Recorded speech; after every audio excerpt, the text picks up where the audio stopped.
So, diving into a few questions, what sort of infrastructure requirements does it take? So, from an e-mobility perspective, it still hasn't picked up much, right? Especially if you compare Right. to other economies. How difficult or how easy is it to sort of get even a small scale operation going when it comes to infrastructure for recycling? Sorry. Yeah, so see, in terms before recycling, we need to understand the perspective of the battery manufacturing, because in India there is no one right now who is manufacturing a lithium-ion cell. So if we know how to manufacture the cell, if we know the process of manufacturing the recycling is easy for us, because when you the build it, then we just break that material and then break that material and then recover that material. So yeah, the thing is that in India, especially in India, we don't have a technology in terms of research and development for the lithium ion cells. We don't have a capabilities of resources, mainly the equipments, because the lithium ion batteries itself, to characterize that battery, we need a lot of equipments ranging from your microscopy to spectroscopy, maybe some other equipments we need. So India itself don't have that capability to test the material, because material characterization is the main thing. Yeah, down the line, we have created our own equipment, because mainly India, no one is there in India who can help us out in the preliminary stage when we have started. So we have contacted China to to give us some machines. Even we have sent some material to China to characterize. Then we realized that okay, we can make our own processes. Then when we have started the dismantling of the cell, and after dismantling we have done some sort of experiments to recover the material in that.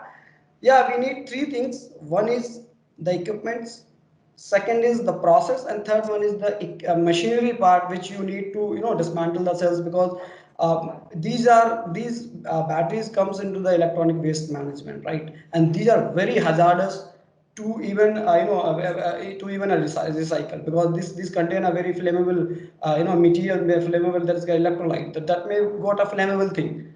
So we have started building our own equipments. Let's suppose we have made our own shredders to shed it, and then we made a whole infrastructure locally. We have designed the systems. We have then fabricated in India itself, and then we have set a small process line to test the results, to shed it and then make a leachate and then extraction.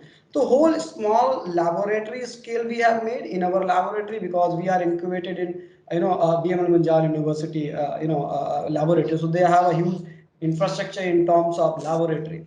So there we researched about the types of batteries, because before recycling you need to understand, because India is a right now in India there are around 12 to 13 types of chemistry which is running right now, ranging from lithium metal oxide, which may include your lithium manganese oxide, lithium nickel oxide, lithium manganese nickel oxide, lithium cobalt oxide, maybe now LTO is there, lithium titanate oxide. And then ranging from right now it is more making prominent the LFP, the lithium ferrophosphate.